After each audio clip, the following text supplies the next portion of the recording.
श्री राधा कृष्णाय नमो नमः। आप सभी को मेरा सादर प्रणाम। कमलाकांत भगवान श्री कृष्ण के चरण कमलों में हम सभी का सादर प्रणाम। श्री नारद पंचरात से आज हम आगे के अध्याय को श्रवण करेंगे।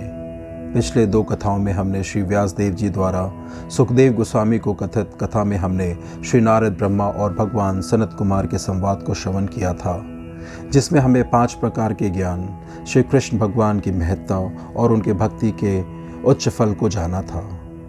श्री नारद जी प्रभु प्राप्ति की इच्छा से तप करते हैं और फिर उन्हें माँ सरस्वती द्वारा आकाशवाणी सुनाई देती है, जिसमें उन्होंने अति गूढ़ श्लोक को नारद को कहा था और साथ ही उन्हें श्री कृष्ण प्राप्ति के लिए भगवान शंकर के पास जाकर उन्हें गुरु बनाकर उनसे शिक्षा और उपदेश लेने के लिए जागृत किया था। भगवान श्री कृष्ण की इच्छा से नारद जी को ब्रह्मा जी उस दिव्य आकाशवाणी के श्लोक का अर्थ समझाते हैं और साथ ही उनके और श्री सनत कुमार जी के प्रश्नों का भी उत्तर देते हैं, जिसे श्रवण करके नारद जी के हृदय में श्री कृष्ण प्राप्ति की उत्कंठा उमड़ने लगती है। आगे ब्रह्मा जी और सनत कुमार जी के अंतर्ध्यान होने पे वे उत्तम लोक कैलाश की यात्रा प्रारंभ करते हैं, जहां उन्हें मार्ग में लोमेश ऋषि के दर्शन होते हैं। उनसे शिक्षा लेने के पश्चात वे शिवलोक पहुंचते हैं और अद्भुत दिव्य लोक को देखकर अतिचकित हो जाते हैं। वहीं उन्हें श्री गणेश जी के दर्शन होते हैं, जहां वे उनकी भक्ति भाव से स्तुति करते हैं। तत्पश्चात रत्न सिंहासन पर विराजित भगवान शिव के दर्शन होते हैं। आज की कथा में हम इसका वृत्तांत सुनेंगे, जहां नारद जी अश्रुपूर्णित नेत्रों और झुके हुए कंधों से अपने गुरु भगवान शंकर जी की स्तुति करते हैं और उनसे श्री कृष्ण प्राप्ति और भगवान की चरण सेवा के लिए मंत्र की दीक्षा ग्रहण करते हैं। कथा को भक्ति भाव से संशय रहित होकर एकाग्रता से श्रवण करें। कथा इस प्रकार से प्रारंभ होती है। श्री व्यासदेव जी बोले, अत्यंत प्रसन्नचित्त नारद मुनि ने भीतर प्रवेश कर अतीव रम्य मनोहर तथा सुंदर आश्रम को देखा। वहां जल के फेन के समान थल शैया सहित रत्न मंडित मंदिर को देखा, जो साक्षात गोरोचन की आभा वाले मणिस्तंभों से विभूषित मनिंद्रसार के सोपानों तथा कपाटों से विभूषित था। मुक्ता, माणिक्य और हीरो की मालाओं की पंक्तियां चारों ओर सुशोभित थी। शुद्ध स्फटिक के समान और मणियों के संस्कृत आंगन संत्रेंद्र के कलशों से उज्ज्वल, रत्न जटित पत्रों तथा पटों से व्याप्त, शुद्ध वस्त्रों से युक्त, अमृत तथा मधु के सैकड़ों पूर्ण कुंभों से युक्त और रत्नालंकार भूषित दास दासियों के समूह से युक्त सुंदर मनिंद्रों के समूह को उन्होंने देखा, जहां पार्वती की प्रिय सखियां और सेविकाएं अपने अपने कार्यों में व्यस्त थीं। उसे देखकर मुनि श्रेष्ठ नारद उसके भी आगे गए। वहां उन्होंने रत्न सिंहासन पर बैठे शंकर को देखा, जो व्याघ्र चर्म का परिधान धारण किए हुए थे। मुस्कुराते हुए चंद्रशेखर प्रसन्न वदन, स्वच्छ शांत श्रीमान ईश्वर, विभूति धारक, जटा में गंगा को धारण किए हुए भक्त प्रिय भक्तेश, ब्रह्म तेज से ज्वलंत, त्रिनेत्र, पंचवक्त्र, करोड़ों चंद्रमाओं के समान सनातन ज्योति ब्रह्म और परमात्मा निरंतर मंत्र का जप कर रहे थे। वे निर्लीप समस्त संपत्तियों के दाता स्वेच्छाधाम सर्व बीज और प्रकृति से परे श्री कृष्ण का ध्यान कर रहे थे। महादेव जी सिद्धेंद्र, मुनिंद्र, देवेंद्र और चामर डुलाते विशिष्ट पार्षदों से सेवित थे। उनके चरण कमल दुर्गा जी द्वारा सेवित थी। भद्रकाली उनकी स्तुति कर रही थी और उनके सामने ही स्कंद तथा गणपति विराजमान थे। ऐसे महादेव जी को देखकर और गले में वस्त्र लपेटकर भक्ति से झुके कंधों वाले नारद जी ने अपने गुरु योगेंद्र शंकर जी को सिर से प्रणाम किया। देवर्षि नारद ने जगतपति स्वगुरु श्री पशुपति की परम भक्ति से वेदोक्त स्तोत्र द्वारा स्तुति की। नारद बोले, हे जगन्नाथ, मेरे नाथ, मेरे प्रभु, भवरूपी वृक्ष के बीज फल रूप फलप्रद, आपको मेरा नमस्कार है। हे अबोज अज प्रज प्राज सर्व बीज, आपको नमस्कार है। हे सद्भाव, परम भाव, विभाव, भवनाश्रय भवेश, भवबंधेश, संसार सागर की नौका से नाविक, सर्वाधार, निराधार, साधार, धरनीधर, वेद विद्या धराधर, गंगाधार, आपको नमस्कार है। हे जयेश, विजयधार, जय बीज, जयात्मक जगदाद दे, जय आनंद सर्वानंद, आपको नमस्कार है। इस प्रकार कहकर देवर्षि नारद शंभु के स्थित हुए। तब प्रसन्नवद श्रीमान भगवान शिव उनसे बोले, हे महाभाग, तुम्हारे मन में जो हो वह वर मांग लो। हे पुत्र, मैं समस्त संपत्तियों का देने वाला हूँ, अतः तुम्हें निश्चय ही दूंगा। हे पुत्र, सुख, मुक्ति, निश्चय और अविनाशी हरिभक्ति, हरिपाद, उनका दास्य, सालोक आदि चारों पद, इंद्रत्व, अमरत्व, यमत्व, प्रजापतित्व, ब्रह्मत्व, सिद्धत्व, सिद्धि साधन, सिद्धेश्वर, सिद्धि बीज, अनिमादि सिद्धियाँ और अभिष्ट, अनायास, सशरीर, हरि के पद में गमन, इन वांछित विषयों में से तुम्हारे मन में क्या अभिष्ट है? हे मुनिश्रेष्ठ, जो तुम्हारे मन में हो उसे मुझसे कहो, मैं सब देने में समर्थ हूँ। शंकर की वाणी सुनकर महामुनि नारद उनसे बोले,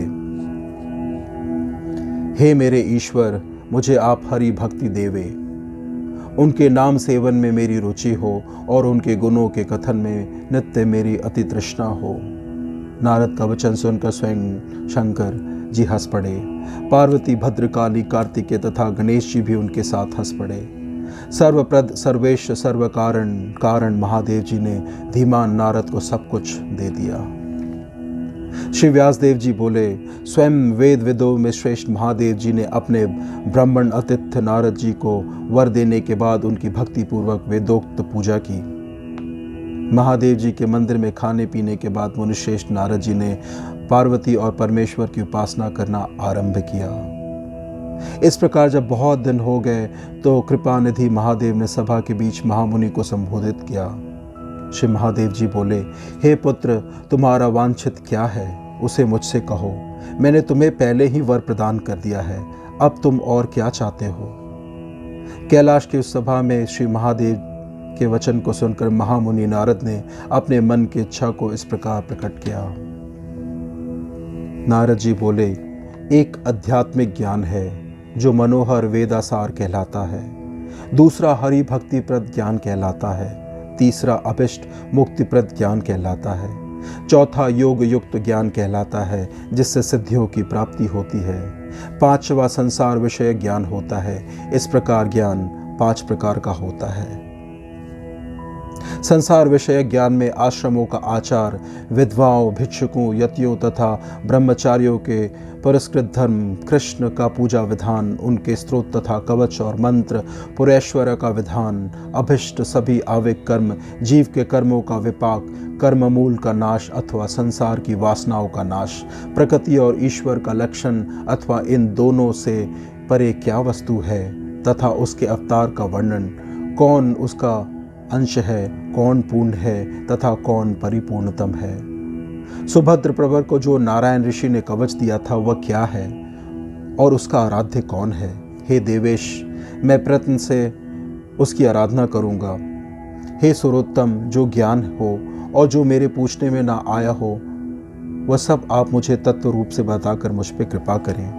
गुरु के ज्ञान देने से तंत्र मंत्र का ज्ञान होता है, वही तंत्र है और वही मंत्र है जिससे शिव जी में मनुष्य की भक्ति हो। वेद व्याख्या के चिंतन से विद्वानों को वेद का ज्ञान होता है। आप स्वयं वेदों के कर्ता तथा ज्ञान के अधिष्ठात्र देवता है।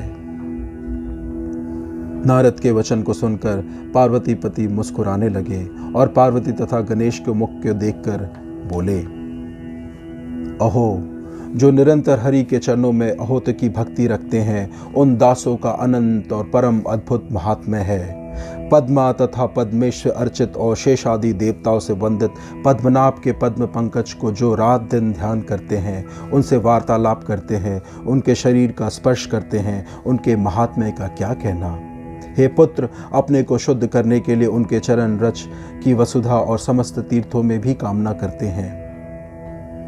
हे पुत्र, हे पार्वती, कृष्ण मंत्रोपासक का शुद्ध पादोदक समस्त तीर्थों को तथा वसुधा को पवित्र कर देता है। जिसके कान में दिव्य मुख से कृष्ण मंत्र प्रवेश करता है उस वैष्णव को पुराविद जगत पूज्य कहते हैं। मंत्र के गहन मात्र से नर नारायण तुल्य हो जाता है और लीला मात्र से वह शत शत पूर्व पुरुषों को पवित्र कर देता है। वैष्णव का जन्म मात्र उसके पितामहों को शत शत पीढ़ियों को पवित्र कर देता है और वे सभी कर्म भोग से मुक्त होकर गोलोक चले जाते हैं। 7 पीढ़ियों तक मातामहों और जिसकी कन्या को वह ग्रहण करता है उसकी भी 7 पीढ़ियों को अनायास ही उसके जन्म मात्र से उद्धार हो जाता है।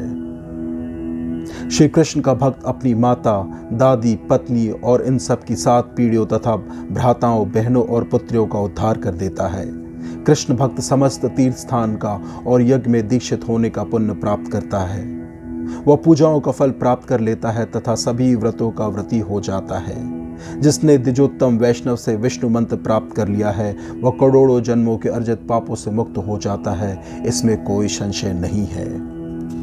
कृष्ण मंत्र के उपासकों के दर्शन मात्र से मनुष्य 7 जन्म अर्जित पापों से मुक्त हो जाता है, इसमें संशय नहीं है।